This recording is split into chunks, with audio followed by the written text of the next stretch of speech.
Bueno, continuamos ahora en esta cápsula, como lo mencionamos, vamos a hablar sobre los elementos genéricos y podemos decir que el artículo octavo del Código Penal Federal, como lo hemos mencionado, solo reconoce dos formas de comisión del delito: el dolo o culpa, propiamente imprudencia, a las cuales se les denomina elementos subjetivos genéricos.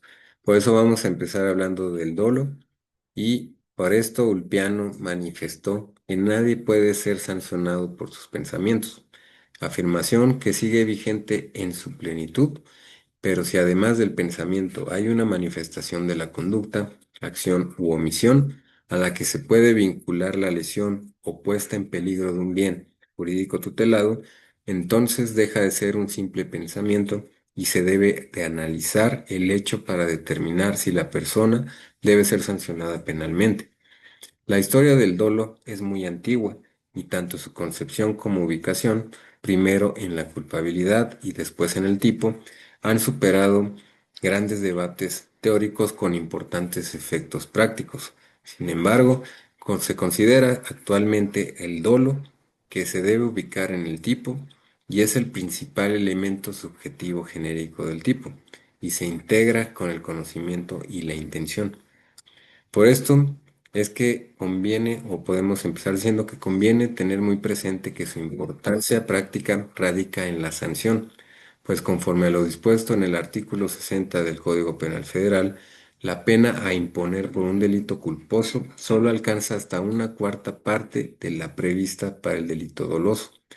Así, por ejemplo, el homicidio doloso se puede sancionar con una pena de 12 a 24 años de prisión, conforme al artículo 307 del Código Penal Federal, mientras que el culposo solo sería sancionado con una pena de 3 a 6 años, lo cual no solo implica una importantísima rebaja de la sanción, sino también diversos beneficios procesales, como la procedencia de los acuerdos reparatorios previstos en el artículo 187, fracción segunda del Código Nacional de Procedimientos Penales, así como el beneficio establecido dentro del procedimiento abreviado, previsto en el artículo 202, párrafo tercero del Código Nacional de Procedimientos Penales.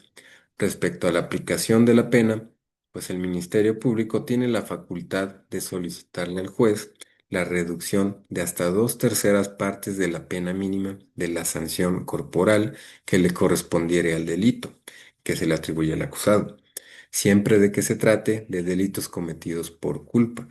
Además, dicho numeral, en el siguiente párrafo, también faculta al Ministerio Público a solicitarle al juez la reducción de una mitad de la mínima de prisión de los delitos culposos.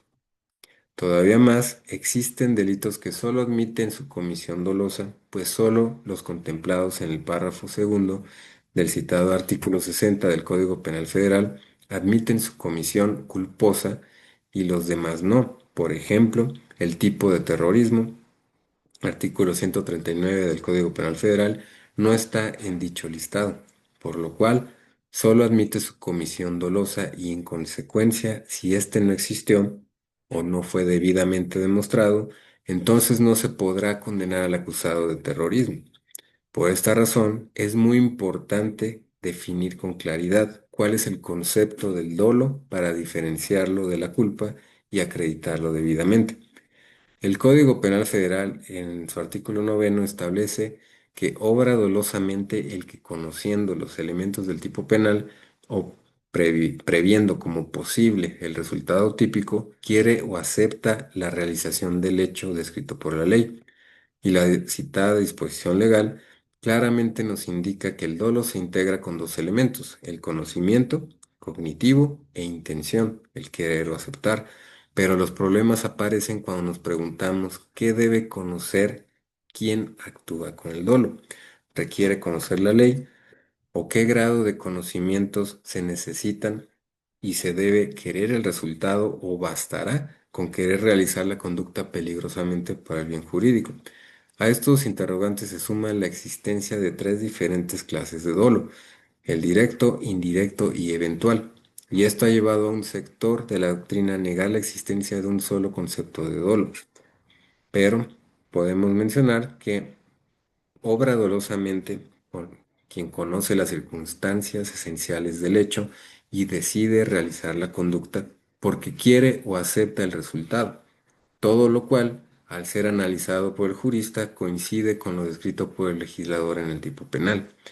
Ahora, para comprender y sobre todo fundamentar legalmente el concepto de dolo, será necesario hacer un análisis de esos elementos y podemos decir que existe el elemento del conocimiento y para afirmar que el sujeto obró dolosamente solo se requiere acreditar que conocía las circunstancias esenciales del hecho al momento de realizar la conducta.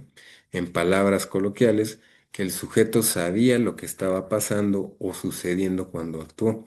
Por ejemplo, que al momento de disparar la pistola sabía que estaba cargada y que estaba apuntando hacia una persona, o que al momento de llevarse el coche sabía que no le pertenecía y que el dueño no estaba de acuerdo.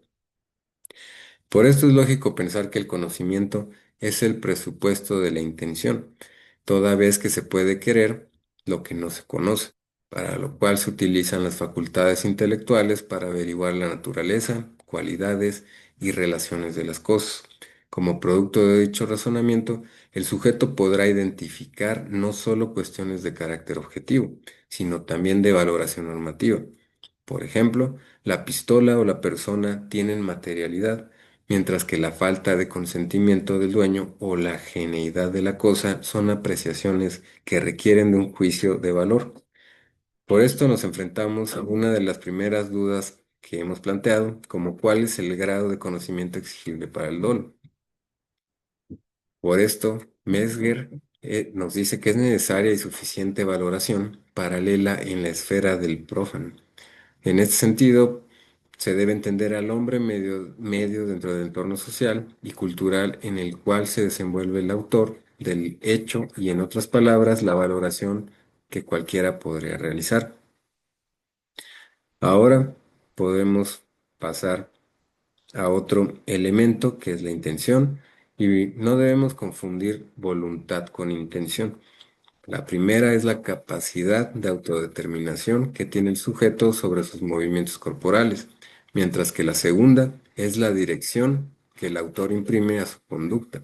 Por esto es que la voluntad se analizó en los elementos objetivos de la conducta típica, mientras que la intención es materia de los elementos objetivos. Para determinar la intención del sujeto, podemos preguntarnos qué quiso hacer y para qué lo hizo. La respuesta a dichas incógnitas nos señalarán si quiso realizar su conducta y cuál era el resultado o fin por alcanzar. Normalmente es lógico el binomio entre conducta y resultado, por lo cual se ha sostenido que las conductas del ser humano siempre están dirigidas hacia un fin. Sin embargo, la expresión porque sí denota que la intención del sujeto radicaba en la conducta, porque así le dio la gana y no necesariamente en los resultados, los cuales pudo quererlos o solo aceptarlos. Ahora, también tenemos algunas clases y la diferencia entre querer y aceptar como necesario o muy probable un resultado nos sirve para clasificar el dolo en directo, indirecto y eventual. Y es muy importante esclarecer esta diferencia para su correcta aplicación en la práctica jurídica. Por esto vamos a empezar diciendo del directo. El dolo directo, también llamado dolo directo de primer grado, se puede considerar como sinónimo de la intención o el propósito del autor. Y así obra con dolo directo quien quiere realizar una conducta con el objetivo de provocar un resultado específico y efectivamente consigue el fin perseguido. También tenemos o podemos mencionar ahora, el dolo indirecto de consecuencias necesarias y en el dolo indirecto el sujeto quiere realizar una conducta con un fin o meta que quiere alcanzar, pero para conseguirlo tendrá que provocar necesariamente otros resultados que no quiere, pero los acepta y sigue adelante con su actuar. Por esta razón, el dolo indirecto también se le denomina dolo de consecuencias necesarias o dolo directo en segundo grado. También podemos mencionar el eventual y en el dolo eventual el sujeto sabe lo que está sucediendo, a su alrededor y quiere realizar la conducta que muy probablemente producirá un resultado que no quiere, pero lo acepta. A diferencia del dolo indirecto, en el que dicho resultado era una consecuencia segura, en el dolo eventual no hay tal certeza, pero es muy probable que ocurra. Para sostener que el resultado fue aceptado, porque era muy probable que con la conducta desplegada se produjera, no solo necesitamos saber si el sujeto activo tuvo tal representación, sino también hacer una valoración desde la perspectiva ex ante, para lo cual el jurista deberá colocarse hipotéticamente en la situación y circunstancias en las que se encontraba el sujeto antes de realizar la conducta, y conforme a un juicio de valoración de la persona común y corriente, determinar si el resultado se podía pronosticar como muy probable. También, o ahora, podemos pasar ya a empezar y vamos a hablar de la culpa o imprudencia. Y de acuerdo con el artículo 9 del Código Penal Federal, nos dice que obra culposamente el que produce el resultado típico que no previó, siendo previsible o previo confiando en que no se produciría en virtud de la violación a un deber de cuidado que debía y podía observar según las circunstancias y condiciones personales. Y dicha regulación se sustenta en un aspecto subjetivo de no aceptar el resultado y otro de carácter normativo fundado en la violación de un deber de cuidado. Y para comprender el aspecto subjetivo de la culpa es necesario hacer un breve recorrido histórico de la dogmática jurídico-penal. Pero hasta aquí en esta cápsula vamos a dejar esta parte y vamos a continuar en la siguiente cápsula hablando sobre la culpa o imprudencia y sobre esta breve historia.